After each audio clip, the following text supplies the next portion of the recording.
जय श्री कृष्ण, जय श्री राधे रानी। आप सभी का स्वागत है राधा माधव की बातों में। आज से हम ब्रज के जितने भी भक्त हुए हैं उनके बारे में बताने जा रहे हैं। ब्रज के भक्त संख्या नंबर 1, श्री जय कृष्ण दास बाबा जी, काम्यवन। जय कृष्ण दास जी बाबा जी बंगाली थे। वह बंगाल से ब्रज में आकर बस गए थे। भक्त को भगवान को खोजना नहीं पड़ता, भगवान स्वयं उसे खोज लेते हैं। भक्त जितना भगवान के दर्शन की इच्छा करता है उससे कहीं अधिक भगवान उससे दर्शन के लिए उतावले रहते हैं। भक्त की प्रेम सेवाओं में भगवान को जो सुख मिलता है वह सुख उन्हें वैकुंठ में भी नहीं मिलता। तभी तो वे विग्रह रूप में इस लोक में आते हैं, भक्तों की सेवा ग्रहण करते हैं। काम्यवन उस समय भरतपुर राजा के अधीन था। राजा ने सिद्ध बाबा के दर्शन करने की इच्छा चाही। बहुत चेष्टा करने पर भी उनका मनोरथ सफल नहीं हुआ, क्योंकि बाबा विषयी पुरुषों से को अपने निकट आने ही नहीं देते। तब वे एक दिन वेश बदलकर दीनहीन भाव से उनकी कुटिया के सामने जा बैठे। उस समय बाबा मधुकरी के लिए गांव में गए हुए थे। गांव से लौटते समय आधे रास्ते पर आकर वे किसी फिर गांव की तरफ लौट गए। गांव में चीख चक कर कहने लगे, बंधुओं मेरी कुटिया में आग लगी है, जाकर बुझा कर आओ।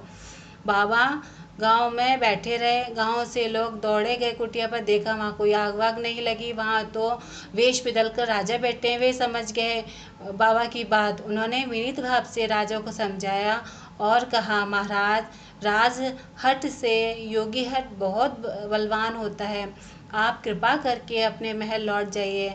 इस पर राजा भी वैष्णव सेवी था और वह बात समझकर वो अपने राज्य को लौट गया। इस घटना से राजा के अंदर दैन्य भाव उदय हुआ और परोक्ष रूप से बाबा की कृपा भी प्राप्त हुई।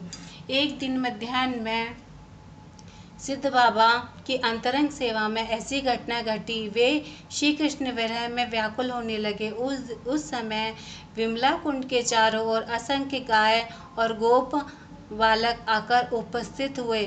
गोप बालक बाहर से चीख चीख कर कहने लगे, बाबा बाबा प्यास लगी है, जल पिलाए दे। बाबा तो पहले ही गुवारियों के बालकों को उत्पात से विरक्त थे। वे जानते थे कि कोई न कोई ग्वारिया का बालक ही नाटक कर रहा है, उत्पात कर रहा है, मुझे परेशान करने के लिए आए। वे चुपचाप कुटिया में बैठे रहे, पर बालक कब मानने वाले थे। तरह तरह से उत्पात करने लगे। कुटिया के दरवाजे के पास आकर बोले, बंगाली बाबा, हमें जाने है तू कहाँ भजन करे है। दयाहीन बाबा कसाई के बराबर हुए है। कुटिया से निकल, जल पिलाए दे, हमको बड़ी प्यास लगी है। बाबा क्रुद्ध हो लकड़ी हाथ में लेकर निकले। सामने दिखे असंख्य गौ और गौ बालक, सब एक से एक सुंदर, एक से एक अद्भुत। उन्हें देखकर उनका क्रोध भी ठंडा हो गया और पूछने लगे, लाला तुम कौन गांव से आए हो। बालक ने बोला, नंद गांव ते। बालक ने उत्तर दिया, तेरा नाम कहा है। बालक ने पूछा, कन्हैया। लाला तेरो नाम। एक और बालक से पूछा तो बोला, पलदाऊ। तब बालकों ने कहा, देखो बाबा जी, पहले पानी पिलाए दो, फिर नाम वाम पूछना। बाबा ने इसने के वश अपने करुए से जल पिला दिया। बालक बोले, देख बाबा, हम नित्य इतने दूर आमे हैं, प्यासे चले जाएं, तू कछु जल और बालभोग राख्यो कर। नहीं बाबा, रोज रोज उपाधि नहीं करना। कहते हुए बाबा कुटिया में चले गए। कुटिया में जाकर सोचने लगे, ऐसा अद्भुत बालक तो मैंने कहीं नहीं देखा। बड़ी सुंदर छवि थी, कितना मधुर बोली थी। यह लोग इस जगत के हैं या उस जगत के। ये सोचते हुए एक बार फिर से देखने की उन्होंने इच्छा की, तो जैसे ही कुटिया के बाहर आए तो वहाँ पर ना तो कोई गाय थी, ना कोई गोप। बाबा दुखित हो और परेशान हो गए। उन्होंने सोचा कि इस अवस्था में श्री कृष्ण उनके सामने उपस्थित हो उन्हें सांत्वना देने हुए बोले, बाबा तू दुखी मत हो करे, कल मैं तेरे पास फिर से आऊँगा। तब बाबा आवेश भंग हुआ और उन्हें धैर्य धारण किया।